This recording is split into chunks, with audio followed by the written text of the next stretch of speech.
तो चलिए आज हम परीक्षा में पास और फेल होने वाले सवालों को हल करेंगे। एक छात्र को किसी परीक्षा में 50% लाना अनिवार्य है।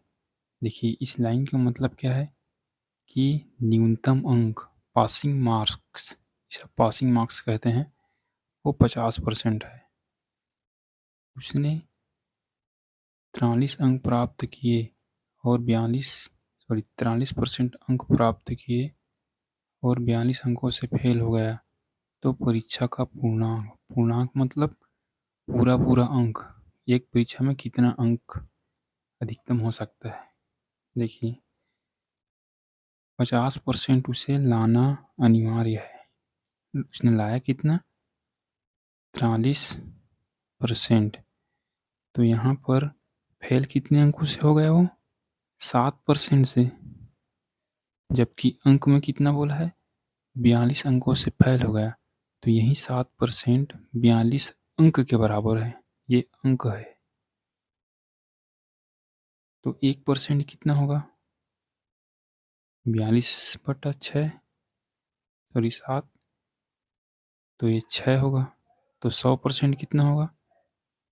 100 से यहाँ गुणा कर दो तो 600 अंक इस सवाल का सही जवाब है। ठीक है।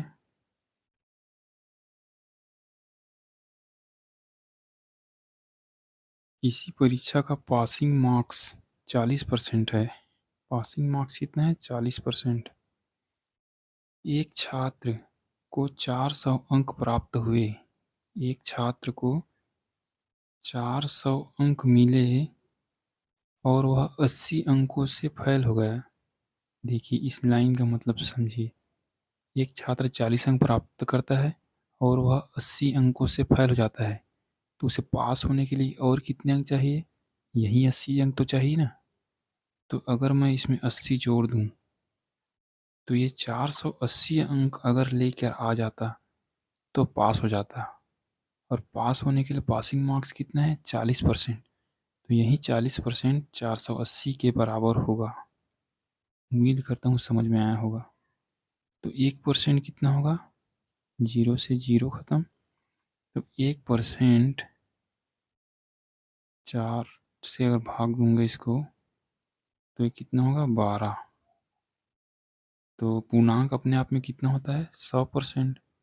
तो 100% कितना होगा? 100 से गुणा कर दो यहाँ, 1200।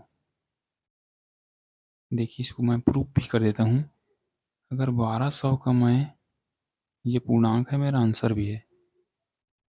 अगर 1200 का मैं 40% निकालूं तो 12 चौक 480। 480 अंक आ गया ना यहाँ पे पासिंग मार्क्स। लेकिन उसने 80 अंक कम प्राप्त किए। तो 80 अंक कम प्राप्त करी तो 400 पे पहुँच गया। तो यही तो बोला है, 400 अंक प्राप्त किए और 80 अंकों से फेल हो गया। समझ में आया होगा सवाल।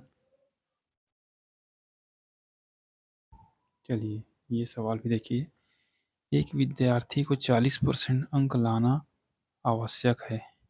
मतलब ये पूर्णांक है, सॉरी पासिंग मार्क्स है। उसने 180 अंक प्राप्त किए और 60 अंकों से फेल हो गया।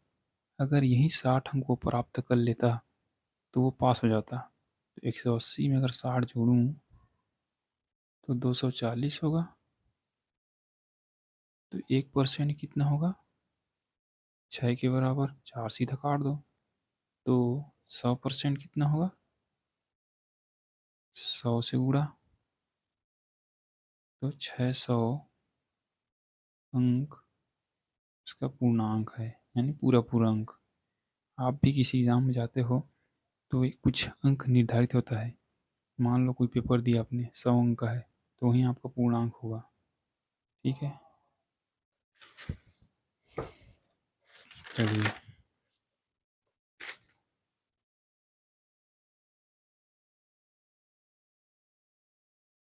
किसी कक्षा में 75% पास है। यदि फेल होने वाले छात्र 150 है तो कक्षा में कुल छात्र, देखिए पास होने वाला छात्र कितना है? 75%। तो फेल होने वाले कितने होंगे? 25%। यदि फेल होने वाले छात्र 150 है, यहाँ परसेंट में कितना है? 25%। 25% 150 के बराबर है, क्योंकि ये फेल है और ये भी फेल है। तो 1% कितना होगा? 25 छक्का 150। तो 100% कितना होगा? ये 600 होगा। तो ये कुल छात्र की संख्या कितना होगा? 600। यहाँ अगर पास छात्र की संख्या पूछता तो 600 का मैं 75% निकाल दूंगा।